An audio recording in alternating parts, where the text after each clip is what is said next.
Welcome to the Word for 2021. Today we're in 2 Samuel chapter 3. The nation of Israel has been divided since the death of Saul. David was anointed king over Judah, but Saul's commander-in-chief Abner made Saul's only surviving son Ishbosheth king over the 11 other tribes. For a number of years, the nation of Israel has been divided. There has been civil war. We read here in chapter 3, verse 1, "The war between the house of Saul and the house of David lasted a long time. David grew stronger and stronger, while the house of Saul grew weaker and weaker." Now Abner knew that David was God's choice to be the next king. So he conferred with the elders of Israel, and he said in verse 17, "For some time you have wanted to make David your king. Now do it.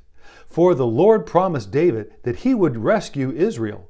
So Abner then later met with David to negotiate a transfer of the throne from the house of Saul to David. It appeared as though that God's promise was about to come into full view. It was about to come to completion. But before David was able to unite all of Israel and be anointed as Israel's king, Satan then he tried to use men with bitterness and evil ambition to derail God's plans. In chapter 2, we read that during the civil war, Abner, who was Saul's commander-in-chief, had killed Joab's brother. Now, Joab became very bitter towards Abner, and he wanted revenge. Joab was David's commander-in-chief. And so here in chapter 3, when he heard that David had met with Abner, he was furious.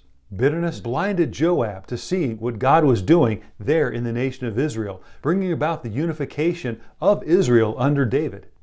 All Joab could see was that Abner was out to spy on David, that he was there to deceive him. He believed only the worst about Abner.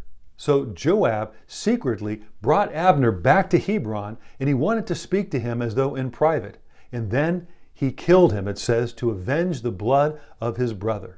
When David heard what Joab had done, he denounced Joab and his actions. He spoke a curse over Joab. He called for a public mourning of Abner, and he even sang a lament at Abner's burial. He fasted and he grieved.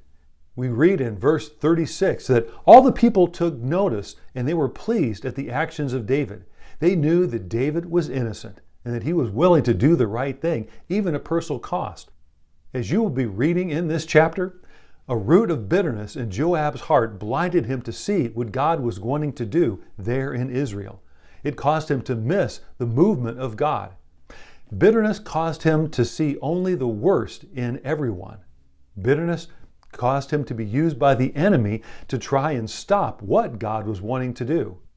For us, bitterness can occur because of deep hurts caused by others, hurtful words, being unjustly treated, offenses that have been committed against us. And when we rehearse those offenses, bitterness grows and it only enslaves us. And because of bitterness, we can miss what God is doing. We might see God moving in other people's lives and wonder, why is nothing happening to me? I can hear that God is doing many different things all around me, but I'm missing it. Could it be that bitterness has taken root?